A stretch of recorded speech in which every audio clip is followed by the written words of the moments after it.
요즘 점상가가 간간히 올라오는데 재료가 무증 같은 그런 재료들이 많아서 힘을 제대로 쓰지는 못하는 것 같아요.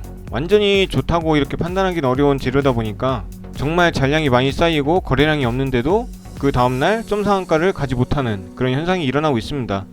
이 종목 같은 경우도 어제 거래량이 적지는 않았습니다. 거래량이 적진 않고 한 60만 주 정도 나왔는데 실제로 체결되는 수량을 알아보면 4,000주대, 4,000주 한 초반에서 중반 정도가 되어야 체결을 받았던 것 같아요. 100주라도. 근데 지금 가격을 보시면 어제 기준으로 10,000원 정도가 되겠죠. 11,000원 정도가 되는데 11,000원에 한 4,000주라고 치면 한 4,400만원어치, 그러니까 체결을 받으려면 4,400에서 5,000만원어치는 있어야 된다. 근데 실제로 미수나 신용을 체크하고 주문을 넣게 되면 한 2배에서 3배가 더 많이 들어가기 때문에 실제 투자금은 한 2,000에서 3,000만원 정도 이렇게 가지고 있었다면 몰빵 주문했을 때 아마 체결을 받았을 것이다. 네, 이렇게 생각이 드네요. 저 같은 경우는 900주를 받았는데 거래량이 많이 터질 경우 이게 무너질 가능성이 많아서 5,400주까지는 기다리지 않았어요. 그래서 일단 900주만 체결받고 오늘 매도를 해서 170만원 정도 수익이 났습니다. 그러니까 어제 조선선제랑 합치면 벌써 300만원이 넘는 수익이에요. 다른 매매에 상관없이 점상한가만 올라왔을 때 종목을 매매하고 수익 실현을 하게 되면 이렇게 안 좋은 시장에서도 수익으로 마감을 시킬 수 있다. 네, 이런 말씀을 좀 드리고 싶습니다. 그래도 지금 물량을 소화해 가면서 상한가를 거의 안착하려고 준비를 또 하고 있습니다. 오전에 상한가 근처까지 갔다가 지금 다시 밀린 것 같은데 오후장 들어서 다시 상한가를 안착할지 아니면 그대로 무너질지 좀 지켜봐야 될 것 같습니다. 코스피 지수는 오늘도 엄청나게 개파락을 보여줬어요. 1.7% 마이너스로 시작을 해서 저가가 마이너스 2.2%까지 갔다가 현재는 마이너스 1.2%까지 올라온 상태입니다. 꼭 저녁에 보면 다우지수나 나스닥이 또 폭락을 시작하고, 그것도 약한 폭락도 아닙니다. 뭐 3, 4%씩 그냥 마이너스를 치니까 이게 도저히 언제 끝날까 이런 생각이 드는 요즘인데, 그래도 점상한가 종목을 좀 매매하면 마음은 편한 건 있어요. 왜냐면 재료가 나오지 않으면 점상한가도 거의 가기 힘들다고 보기 때문에 재료가 없는 상황에서는 점상한가도 출현하지 않겠죠. 그럼 당연히 리스크가 방어가 됩니다. 매매를 안 할 수 있는 거죠. 매매를 안 하게 되면 당연히 현금을 보유하고 있기 때문에 뭐 주식을 사서 손해보는 일이 없겠죠.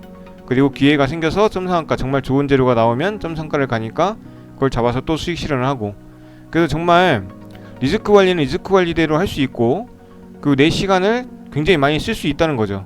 그러니까 점상한가 안 나온 날에는 그 매매를 안 하게 되니까 하루 종일 그냥 노는 겁니다. 할 일이 없어요. 그러다가 점상한가 나오면 그때만 좀 집중을 많이 해주고, 이런 식으로 해서 그나마 굉장히 가성비가 좋은 매매가 아닌가 이런 생각을 항상 하죠. 저는 여러분한테 뭐 추천은 드리지만 매매를 해보시고 너무 신경 쓰기 힘들다, 상한가가 풀리는 게 무섭다, 뭐 이런 분들은 절대 하시면 안 되겠죠. 지금 반대 매매도 많이 나오는 것도 좀 걱정입니다. 어제 기준으로 봤을 때 260억이 반대 매매가 나왔다는데, 반대 매매는 미수금이나 신용, 그런 대출을 받았을 때 기한 내에 그 대금을 갚지 못하면 증권사에서 강제로 팔아버리는 거예요. 근데 지금 260억 반대 매매가 나왔다고 해서 지금 안심할 수준은 아닙니다. 지금 대기 중인 물량이 굉장히 많아요. 곧 반대 매매가 이루어져야 되는 물량들. 뭐 신용 매매는 한 달에서 뭐 6개월까지 그 상환 기간이 이렇게 좀 넉넉한데, 미수금 같은 경우는 거의 2결제일 3일 만에 갚아야 되기 때문에 미수까지 써서 샀는데 뭐 폭락이 나온다, 그래서 내가 어쩔 줄 모르고 대금도 갚을 여유가 없고 그럴 돈도 없다, 이렇게 되는 경우가 굉장히 많거든요. 예를 들면 뭐 만원짜리 종목을 내가 3천만원이 있는데 1억까지 땡겨서 썼다. 그렇게 되면 하루 만에 뭐 10% 마이너스, 하이브 같은 경우는 뭐 하루 만에 20% 개파락, 이렇게 되면 3천만원일 때는 20% 개파락 해도 600만원 손실인데 1억까지 이제 땡겨서 쓴 거잖아요. 그럼 총 투자금 1억에 마이너스 20%면 2천만원입니다. 그럼 내 투자 원금에 2천만원이 마이너스니까 1,000만원밖에 안 남는 거죠.